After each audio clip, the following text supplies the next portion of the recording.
Hello. तो कैसे हैं बच्चों आप लोग। तो आज जो हम लोग क्वेश्चन सॉल्व करेंगे वो kinematics in two dimension solve करेंगे। काइनेमेटिक्स इन टू डायमेंशंस हमने प्रोजेक्टाइल मोशंस के बहुत सारे कॉन्सेप्ट को हमने जाना। Time of flight, horizontal range और बहुत सा ऑल अदर पैरामीटर्स हम लोगों ने जाना। तो आज के जो सेशन में हम लोग करेंगे क्वेश्चंस वो है काइनेमेटिक्स इन टू डायमेंशंस में। तो ये जो क्वेश्चन है ये जेई में प्रीवियस ईयर जेई मेंस का क्वेश्चन है। जेई मेंस का क्वेश्चन है। तो चलिए इसको देखते हैं हम लोग अप्रोच कैसे करेंगे और क्वेश्चंस को पार्ट बाय पार्ट में पहले हम लोग डिवाइड करेंगे और उसके अकॉर्डिंगली हम लोग मूव ऑन करेंगे। ठीक है। तो क्वेश्चन जो है, train is moving along a straight line, right. We are talking about train, right. So तो पहले हमें ट्रेन ड्रॉ करना होगा ना। एक रफ स्केच हम लोग ड्रॉ कर लेते हैं as per the given data, right. A train is moving along a straight line with a constant acceleration a. The constant acceleration is given as a, right. तो आप जैसे क्वेश्चन पढ़ेंगे तो पहले आपको ये आइडिया हो जाना चाहिए कि यहाँ पे क्या क्या कॉन्सेप्ट को हम यूज करेंगे और क्या अप्लाई करेंगे, तो हम क्वेश्चन से डिविएट नहीं होना है। मतलब क्वेश्चन को अच्छी तरह से समझना है, क्वेश्चन के गिवन डेटा को क्या पूछा जा रहा है वो समझना है। और जैसे कि होता क्या है कि हम क्वेश्चन तो पढ़ लेते हैं, समझ भी हमें में भी आ जाता है, पर जब अप्लाई करने का वक्त आता है तो हम कुछ और अप्लाई कर देते हैं या उसे अच्छी तरह से नहीं समझ पाते हैं, या जो जिस इक्वेशंस को अप्लाई करना होता है वो नहीं कर पाते हैं, कुछ और कर देते हैं जिससे हमारा आंसर गलत आ जाता है, राइट। तो इससे बचने के लिए पहले हमें क्वेश्चंस को पार्ट बाय पार्ट में डिवाइड करना होगा, उसके अकॉर्डिंगली जो भी गिवन डेटा है उसको आप लिखते जाइए। तो आप देखिए क्या क्या चीज़ें आपको दी गई है और क्या क्या चीज़ें आपको निकालने के लिए कही जा रही है, राइट। तो अब हम लोग देखते हैं कि अ train is moving in a straight line. तो चलिए पहले एक ट्रेन बना लें हम लोग।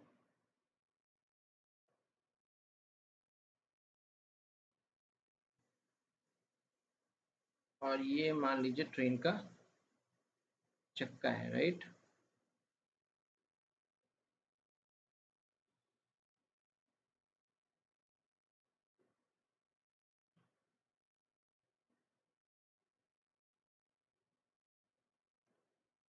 सो ये जो ट्रेन है मूव कर रही है इन अ स्ट्रेट लाइन, रफली तो ठीक ही है।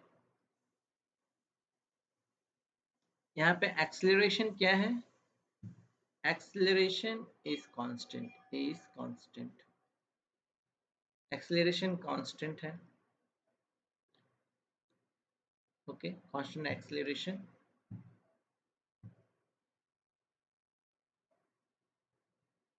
Acceleration, right.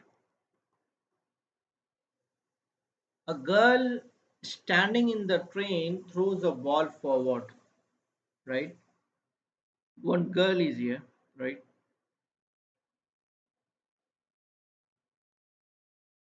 One girl is here.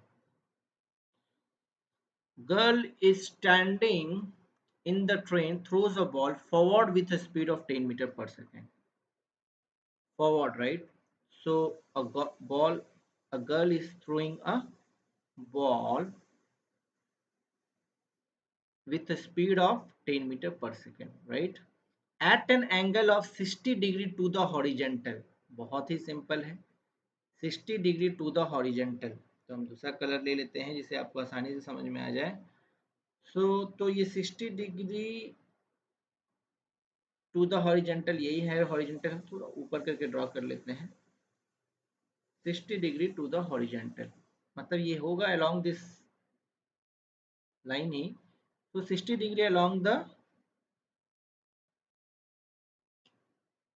Horizontal. तो हम ये 60 डिग्री बना लेते हैं यहाँ पे, राइट। हमारा 60 डिग्री हो गया टू द हॉरिजेंटल। और आपने देख पहले ही क्वेश्चन में बोल दिया गया है बॉल फॉर्ड विद स्पीड इसकी दी गई है, वो स्पीड क्या है? 10 मीटर पर सेकेंड। राइट, 10 मीटर पर सेकेंड। उसके बाद कहा जा रहा है the girl has to move forward by 1.15 metre inside the train. ये point to consider. Move forward 1.15 inside the train to catch the ball। इसको आप ध्यान में रखिएगा। Move forward by 1.15 metre inside the train to catch the ball। तो simple बात है, जब ये एंगल 60 पे बॉल को थ्रो किया जा रहा है 10 मीटर पर सेकेंड, तो इस लड़की को अगर बॉल को कैच करना है तो ये कितना डिस्टेंस ट्रेवल करती है इनसाइड द ट्रेन? तो 1.15, right, 1.15 metre to catch the ball, to catch the ball, as simple. To catch the ball back at the initial height, back at the initial height. तो ये हमारा x है और ये हमारा y है। The acceleration of the train in metre पर second square. तो इसकी एक्सेलरेशन क्या होगी, राइट? फिर से हम क्वेश्चन को समझते हैं। A train is moving along a straight line with a constant acceleration a. Constant acceleration a दिया गया है। अगर a girl standing in the train throws a ball with a speed of 10 meter per second। so ball जो throw किया गया है वो 10 metre पर सेकेंड की स्पीड से थ्रो किया गया है at an angle of 60 degree.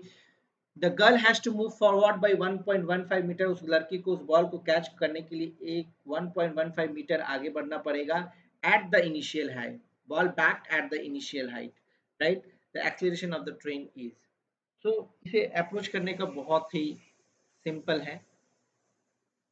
तो यहाँ पे जो हमारा हॉरिजेंटल रेंज है ये क्या है?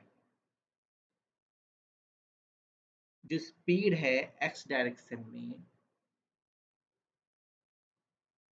मान लेते हैं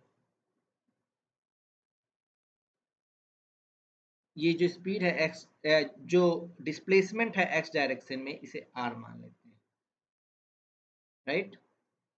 तो displacement in X direction is R. So displacement का फॉर्मूला क्या है?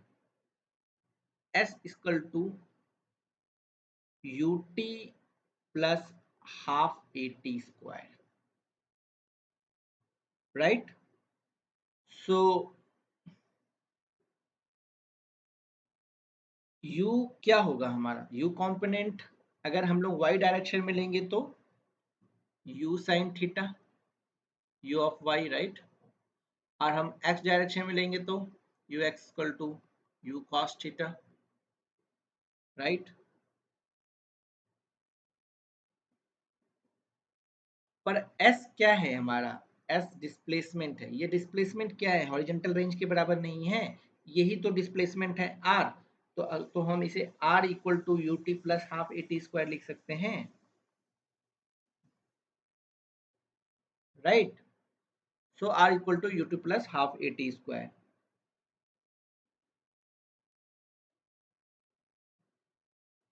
अब इसे हम ऐसे देखते हैं, हॉरिजेंटल रेंज का जो फॉर्मूला होता है you square sine 2 theta by g. ये पहले जो हम लोगों ने प्रोजेक्टाइल मोशन पढ़ा है उसमें हम लोगों ने ये फाइंड आउट किया है, you square sine 2 theta by G, right. So R square to U square sine 2 theta, और इसको हम ऐसे भी लिख सकते थे, यू स्क्वायर साइन 2 थीटा को 2 कॉस थीटा साइन थीटा,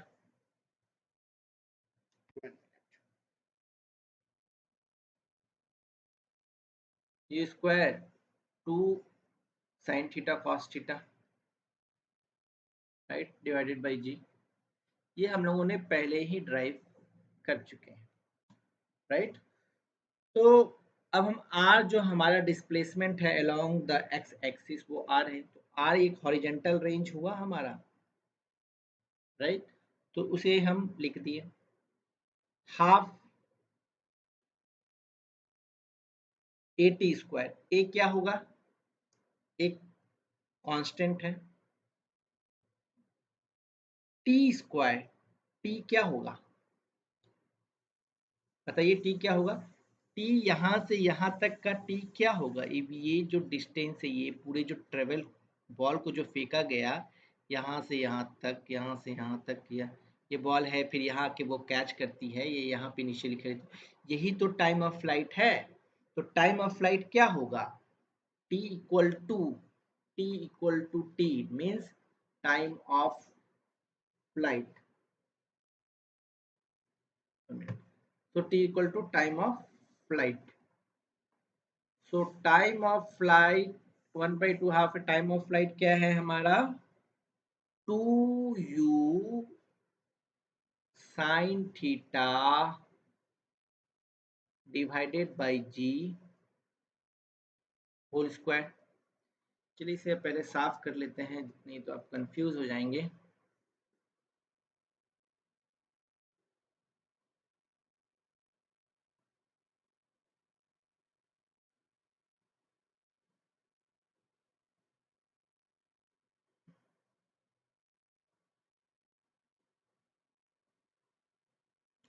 चलिए, तो हम लोगों ने क्या लिखा था, r इक्वल टू, ये कंपोनेंट आप समझते हैं तो इसे हम मिटा दें, यह बहुत बेसिक्स है, ठीक है, ये हमारा r हो गया। तो हम लोगों ने r equal to which is equal to displacement equal to ut plus half at square किया,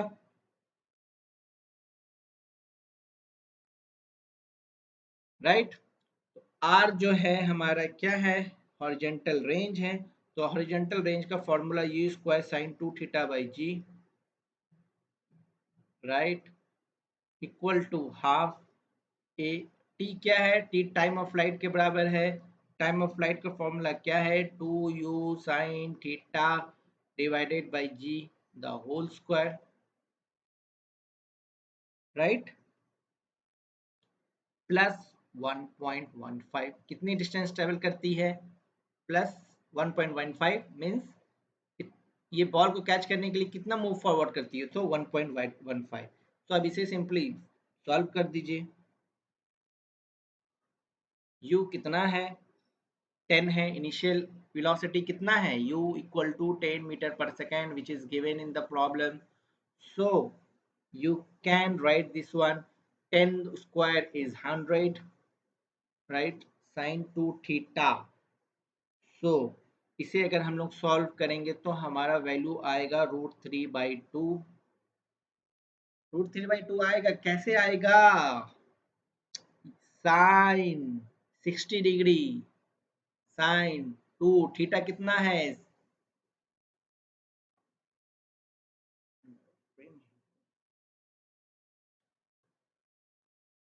sign 2 theta, what is theta, theta equal to 60 degree, so sin 2 into 60 sin 120, देख लीजिए calculator, √3/2, so this is √3/2 divided by g, g कितना होगा 10, अगर नहीं दिया गया है तो मान लीजिए 10, ठीक है, होल फिगर में लेते हैं जिससे कैलकुलेशन हमारा आसान होगा, तो 1/2 ए, राइट, 2u कितना है, 1/2 ए, 2 इंटू 2 का स्क्वायर कितना हो जाएगा, 4u10 है तो इंटू 100 लिखेंगे, √3 को हम लोग स्क्वायर करेंगे, √3 इंटू √3 क्या होगा, 3 होगा, डिवाइडेड बाय 2 है, 2 का स्क्वायर कितना हो जाएगा, 4, 3/4 प्लस कितना 1.15, तो ये 5√3, राइट, 3a/2 प्लस 1.15, तो इसे आप पूरी तरह से जब सॉल्व करेंगे तो हमारा भी ये इक्वेशन हम रहने देते हैं, पहले हम इसे मिटा दें, भैया जल्दी जल्दी इरेज हो जाओ भाई,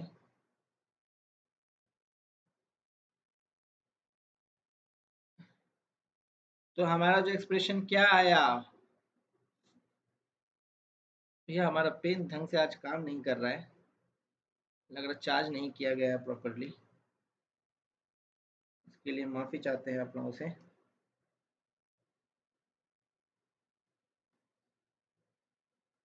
हाँ चलिए भैया, चल रहा है।